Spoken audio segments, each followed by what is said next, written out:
بسم اللہ الرحمن الرحیم الحمد للہ رب العالمین والعاقبۃ للمتقین والصلاة والسلام علی رسول اللہ الکریم رب اشرح لی صدری ویسر لی امری واحلل عقدۃ من لسانی یفقہوا قولی۔ الحمدللہ آج جو چیپٹر ہے وہ تدلیس کی ان اغراض کے متعلق ہے جس کو مد نظر رکھتے ہوئے کوئی راوی جو ہے تدلیس کرتا ہے، اور تدلیس کی الحمدللہ ہم نے ڈیٹیل پڑھ لی کہ بنیادی طور پر تدلیس یہ ہے کہ انسان لغتاً عربی زبان میں تدلیس اس کو کہتے ہیں کہ انسان اگر اپنا مال بیچنا چاہتا ہے تو مال کے عیب کو چھپا کے اس کو اچھا ظاہر کر کے بیچ دیتا ہے، تو یہ تدلیس ہے، دھوکہ ہے۔ اور پھر ہم نے اس کی 3 اقسام پڑھی کہ تدلیس ایک تدلیس الاسناد ہے، ایک تدلیس التسویہ ہے، ایک تدلیس الشیوخ ہے۔ تدلیس الاسناد یہ ہے کہ ایک راوی نے اپنے شیخ سے حدیث لی، اب اس کا نام نہیں ذکر کرتا، کسی اور شیخ کا نام ذکر کرتا ہے جس سے اس نے کچھ اور حدیثیں لی ہیں لیکن یہ خاص حدیث نہیں لی۔ تو ایسے راوی کے بارے میں اگر پتہ چل جاتا ہے کہ اس نے فلاں جگہ تدلیس کی ہے، اور جو ہے پھر ایسے راوی کو جو ہے ایسی روایت کو ضعیف مانا جاتا ہے اور وہ انتہائی مکروہ ہے۔ دوسری چیز تھی تدلیس التسویہ، یعنی تسویہ سے مراد ہے ملانا، برابر کرنا۔ اور اس میں کیا ہوتا ہے کہ سند میں راوی دیکھتا ہے کہ 2 شیخ ثقہ ہیں، ان کے درمیان ضعیف ہے، اور یہ جو دونوں ثقہ ہیں یہ بھی دونوں آپس میں ملے ہوئے ہیں، ان کی ملاقات ثابت ہے یا دونوں کا زمانہ ایک ہے، تو وہ کیا کرتا ہے درمیان میں سے ضعیف اڑا دیتا ہے اور 2 ثقہ راوی جو ہیں، 2 عادل اور اچھے حافظے والے جو راوی ہیں ان کو آپس میں ملا دیتا ہے اور کہتا ہے کہ جی یہ درمیان میں ضعیف نہیں ہے، اور سند لگتی ہے کہ صحیح ہے۔ یہ انتہائی مکروہ عمل ہے، اور اگر یہ ثابت ہو جاتا ہے کہ فلاں بندے نے تدلیس التسویہ کیا ہے تو وہ روایت صحیح نہیں ہے، ضعیف ہے۔ کیونکہ ہم ویسے بھی یہ ضعیف کی اقسام پڑھ رہے ہیں تو اس میں اشکال نہیں ہونا چاہیے کہ یہ ساری چیزیں ہم ضعیف کی پڑھ رہے ہیں۔ اس کے بعد آخری چیز تھی تدلیس الشیوخ۔ اس میں بنیادی طور پر کوئی بندہ جو ہے وہ تدلیس الشیوخ اگر کر رہا ہے تو اس کا یہ مطلب نہیں ہے کہ وہ کچھ راوی گرا رہا ہے، اس کا مطلب ہے کہ وہ اپنا جو شیخ ہے، اپنا جو استاذ ہے جس سے وہ حدیث لے رہا ہے، اس کی کوئی خاص واضح شناخت نہیں بتا رہا، اس کی ایسی شخصیت بتاتا ہے جو کہ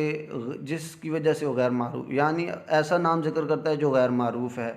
ایسی کنیت یا نسبت یا کوئی بھی ایسی صفت ذکر کرتا ہے جو کہ غیر معروف ہے تاکہ اس کا استاد پہچانا نہ جائے، اس کی مختلف اغراض ہو سکتی ہیں۔ آج ہم نے اس سے شروع کرتے ہیں۔ یہ تھوڑا سا آپ کے سامنے تمہید رکھی ہے جس کے تحت آپ کو سمجھ آئے کہ ہم پیچھے جو ایک مطلب ترتیب سے چل رہے تھے اس کو آگے جوڑ لیں ہم۔ الاغراض الحاملۃ علی التدلیس، تدلیس کی کیا کیا اغراض ہو سکتی ہیں، کیا کیا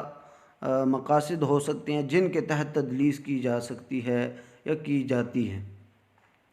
4 وہ تدلیس کی غرضیں اور ان کے اسباب ہیں جن کی وجہ سے تدلیس الشیوخ کیا جاتا ہے، یعنی شیخ کا نام نہیں ظاہر کیا جاتا اور غیر معروف طریقے سے شیخ کو بیان کیا جاتا ہے سند میں۔ پہلی تو یہ ہے کہ اگر شیخ کا نام صحیح واضح طور پر نہیں بتایا جا رہا، تدلیس الشیوخ کی جا رہی ہے، تو اس کی وجہ ہو سکتی ہے کہ شیخ ضعیف ہے یا غیر ثقہ ہے۔ دوسری جو غرض یا سبب ہے وہ یہ ہو سکتا ہے کہ جو شیخ ہے اس کی بہت لمبی عمر ہو، اس کی وفات بہت بعد میں ہوئی ہو، اور یہ کہ یہ جو راوی ہے اس سے نچلے طبقے والے جو راوی ہیں، اس سے بعد والے راوی بھی انہوں نے بھی اس شیخ سے حدیثیں لی ہوں۔ اب یہ کہہ رہا ہے کہ جی میرے سے کم طبقے والے راوی بھی اس سے حدیث لے رہے ہیں، تو وہ اس غرض کو اپنے ذہن میں بنا کے بھی اپنے شیخ کو جو ہے غیر واضح طور پر ذکر کر دیتا ہے۔ تیسری چیز یہ بھی ہو سکتی ہے کہ ممکن ہے شیخ کا نام اس لیے ذکر نہیں کر رہا اور غیر معروف طریقے سے اس کو ذکر کر رہا ہے کہ اس کی جو عمر ہے وہ چھوٹی ہو، یعنی یہ راوی جس سے روایت لے رہا ہے، جو اس کا استاد ہے، وہ اس سے کم عمر ہے، یہ بھی سبب ہو سکتا ہے۔ اور یہ بھی سبب ہو سکتا ہے کہ جو شیخ ہے اس سے اس کی روایتیں بہت زیادہ ہیں، یعنی یہ جو راوی ہے اپنے استاد سے بہت زیادہ روایتیں جو ہے اس نے کی ہیں، اب وہ بار بار مطلب اس کی عادت بن گئی ہے کہ جب بھی سند ذکر کرتا ہے اس میں یہ شیخ ہوتا ہے، اس کے یہ شیخ ہوتے ہیں، تو وہ کیا کرتا ہے کہ اس شیخ کا نام ہی حذف کر دیتا ہے، کیونکہ لوگوں کے ہاں یہ معروف ہو جاتا ہے کہ اس نے جو بھی روایت کرنی ہے وہ اسی راوی سے کرنی ہے اور اسی شیخ سے کرنی ہے۔ تو یہ 4 صورتیں ہو سکتی ہیں جس کے تحت تدلیس الشیوخ کی جائے۔ اگر پہلی چیز ہے تو وہ تو اوبیسلی، لیکن اس میں کسی طرح بھی اگر شیخ کی شناخت نہیں ہو رہی تو پھر تو اوبیسلی وہ جہالت بن جائے گی نا، اس کے ذریعے آپ کو سمجھ نہیں لگے گا تو روایت ضعیف رہے گی۔ اور یہ 4 ایسی اغراض ہیں جس کے تحت تدلیس الشیوخ کیا جا سکتا ہے کہ شیخ کا نام غیر معروف ذکر کیا جائے، جو معروف نام ہے، معروف کنیت ہے، وہ نہ ذکر کی جائے۔ اگلی چیز ہے توہیم الاغراض الحاملۃ علی تدلیس الاسناد 5۔ 5 اغراض ہیں تدلیس الاسناد کی۔ تدلیس الاسناد کیا تھا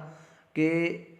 کوئی راوی اپنے استاذ جس سے اس نے حدیث لی ہے اس کا نام نہ ذکر کرے، کسی اور استاذ کا نام ذکر کرے جس سے اس نے کوئی اور حدیثیں لی ہیں لیکن یہ خاص حدیث نہیں لی، اس کو کہتے ہیں تدلیس الاسناد۔ اس کی 5 غرضیں اور مقاصد اور اسباب ہو سکتے ہیں جس کے ذریعے کوئی راوی تدلیس کرتا ہے۔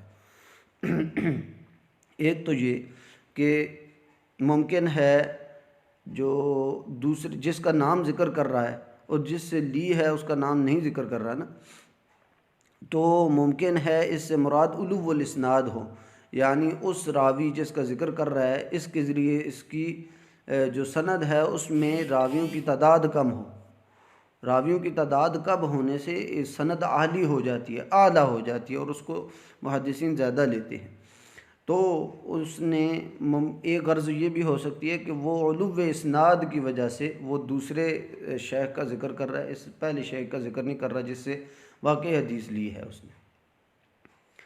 تو ایک تو یہ غرض ہو سکتی ہے کہ وہ لوگوں کو یہ وہم ڈال رہا ہو کہ جی یہ حدیث جو ہے مطلب اس میں ایک واسطہ کم پڑ رہا ہو۔ دوسری یہ کہ فوات شیء من الحدیث عن شیخ سمع منہ الکثیر، یعنی ممکن ہے کہ اس نے یہ جو حدیث لی ہے وہ اس کا کچھ حصہ اس سے مس ہو گیا ہو، یا یہ کہ جس شیخ سے فوات شیء من الحدیث عن شیخ سمع منہ الکثیر، یعنی جس کا ذکر کر رہا ہے اس سے بہت زیادہ اس نے روایتیں لی ہیں اور جو ہے بہت کم ہی ایسی حدیثیں جو اس سے رہی ہیں، تو وہ کیا کرتا ہے کہ اسی کا نام ڈال دیتا ہے کہ لوگوں کو دھوکہ ہو۔ اب تیسری، چوتھی اور 5ویں غرض یا سبب یہ ہو سکتی ہے جو اوپر یہ ذکر کی گئی ہیں، الثلاثۃ الاولی، یعنی وہی ممکن ہے شیخ ضعیف ہو اس لیے اس کا ذکر نہیں کر رہا، یا یہ ہے کہ شیخ جو ہے اس کی عمر لمبی ہو، بعد کے طبقے والے راوی بھی اس سے روایت کر رہے ہیں، اور یا یہ کہ راوی جو ہے اس کا استاذ اس سے کم عمر ہو، یہ بھی اسباب ہو سکتے ہیں۔ تو یہ تو تدلیس الاسناد کے اور تدلیس الشیوخ کے اغراض ذکر کیے گئے۔ تدلیس التسویہ کے کوئی اغراض نہیں ذکر کیے گئے، اس لیے کہ اس میں شیخ کی ہوتی ہے اور اس میں اوبیسلی وہ ضعیف ہے، اس میں اور کوئی ہے ہی نہیں چیز کہ وہ ضعیف ہے تو وہ 2 ثقہ کو ملا رہا ہے۔ اگلی چیز ہے اسباب و ذم المدلس۔ وہ کیا اسباب ہیں جن کی وجہ سے ایک مدلس کی تذمیم کی جاتی ہے اور اس کو برا سمجھا جاتا ہے کہ اس نے یہ فعل غلط کیا۔ وہ 3، ایک تو یہ کہ وہ اس بات کا وہم لوگوں کو ڈال دیتا ہے کہ اس نے اس بندے سے حدیث لی ہے، اس سے سنی ہے، حالانکہ اس نے سنی نہیں ہوتی، اور کیا کہتا ہے قال یا عن، یہ 2 صیغے استعمال کرتا ہے۔ قال اور عن یہ ظاہر طور پہ نہیں بتا رہے کہ اس نے اس سے حدیث سنی ہے اپنے استاد سے، بلکہ یہ وہم ڈال رہے ہیں کہ اس نے سنی ہے۔ دوسری جو سبب ہے جس کی وجہ سے ایک مدلس کو برا سمجھا جاتا ہے یا اس کا فعل برا کہا جاتا ہے کہ اس نے غلط کیا ہے، ایک یہ کہ ایک وضاحت کو احتمال والی چیز بنا دیتا ہے، ایک واضح چیز کو احتمال والی چیز بنا دیتا ہے اور شک والی چیز بنا دیتا ہے۔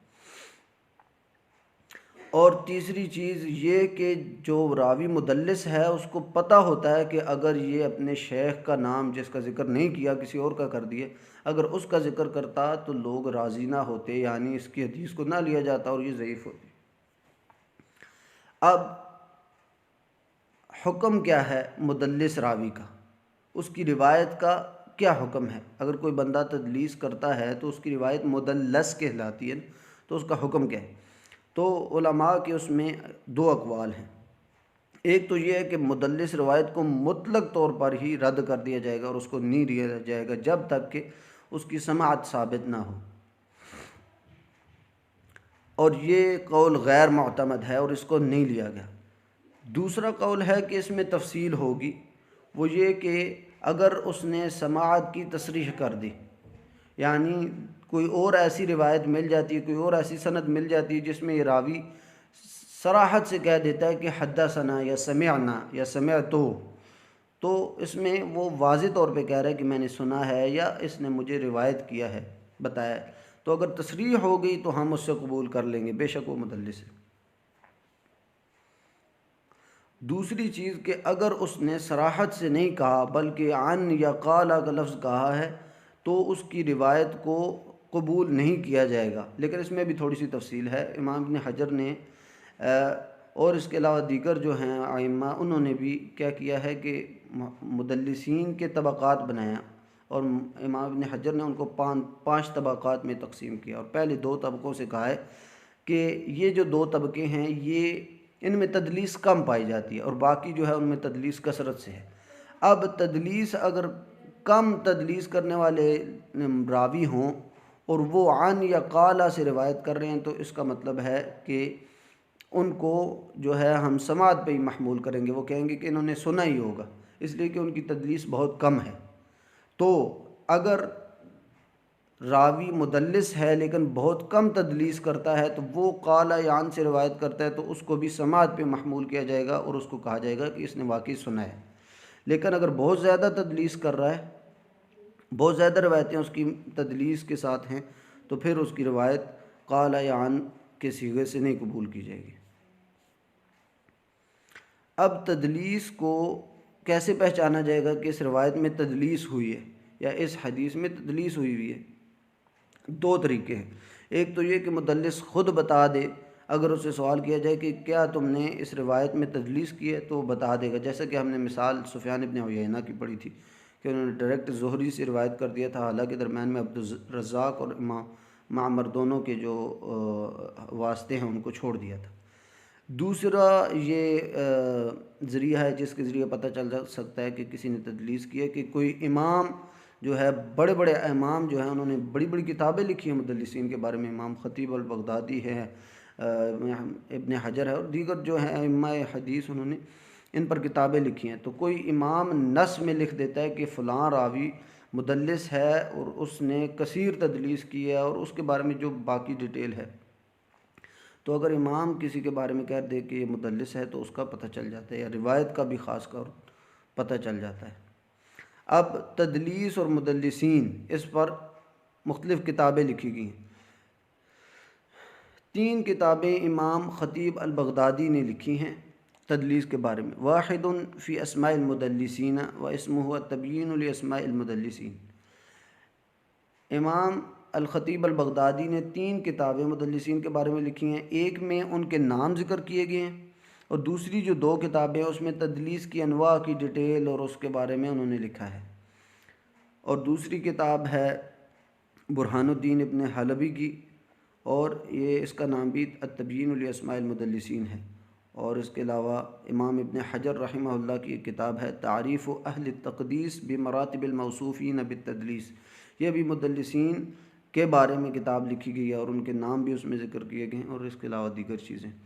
تو یہ 3 بنیادی کتابیں جو ہیں مدلسین، اس کے علاوہ بھی کثیر تعداد میں مدلسین کی کتابیں ہیں، جس سے آپ کو پتہ چل جائے گا کہ یہ مدلسین ہیں، یہ طریقے ہیں، اور یہ کثرت سے تدلیس کرنے والے ہیں اور یہ کم۔ تو یہ مدلس کے بارے میں، مدلس جو تدلیس کرنے والا، اور مدلس اس روایت کو کہتے ہیں جو تدلیس زدہ ہوتی ہے۔ تو یہ اس کے بارے میں ڈیٹیل تھی۔ اس کے بارے میں بس اتنی بات ہے۔ انشاءاللہ اگلی جو ہے مرسل الخفی کے بارے میں بحث ہے۔ سبحانک اللہم و بحمدک اشہد ان لا الہ الا انت استغفرک و اتوب الیک۔